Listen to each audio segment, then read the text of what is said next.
رسوله الكريم أما بعد فأعوذ باللہ من الشیطان الرجیم بسم اللہ الرحمن الرحیم۔ محترم سامعین اور میرے عزیز ساتھیوں، السلام علیکم ورحمۃ اللہ وبرکاتہ۔ زیر بحث موضوع ہے میرا گھر میری جنت۔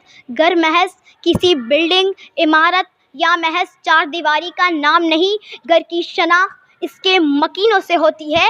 گھر بنتا ہے پیار سے، گھر بنتا ہے محبت سے، گھر بنتا ہے اخلاق و کردار سے، گھر بنتا ہے باہمی تعاون سے، گھر بنتا ہے والد سے، گھر بنتا ہے ماں سے، گھر بنتا ہے بیٹوں اور بیٹیوں سے، گھر بنتا ہے بزرگوں سے، گھر بنتا ہے باہمی اتحاد و اتفاق سے۔ جناب صدر، جی ہاں، میرا گھر ہی میری جنت ہے، جہاں ہم اپنے والد کی محنت و جد و جہد کے پھل سے مستفید ہوتے ہیں، جہاں ان کی شفقت کا سایہ ہمیں تحفظ کا احساس دلاتا ہے۔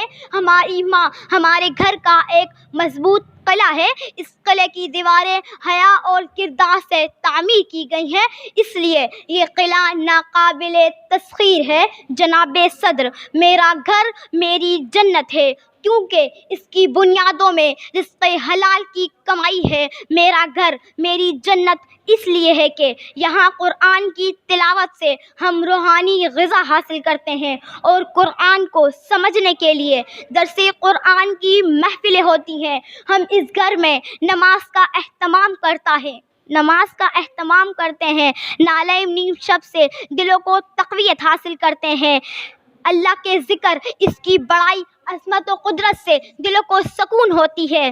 اس لیے جناب صدر، میرا گھر ہی میری جنت ہے، میرا گھر ہی میری جنت ہے۔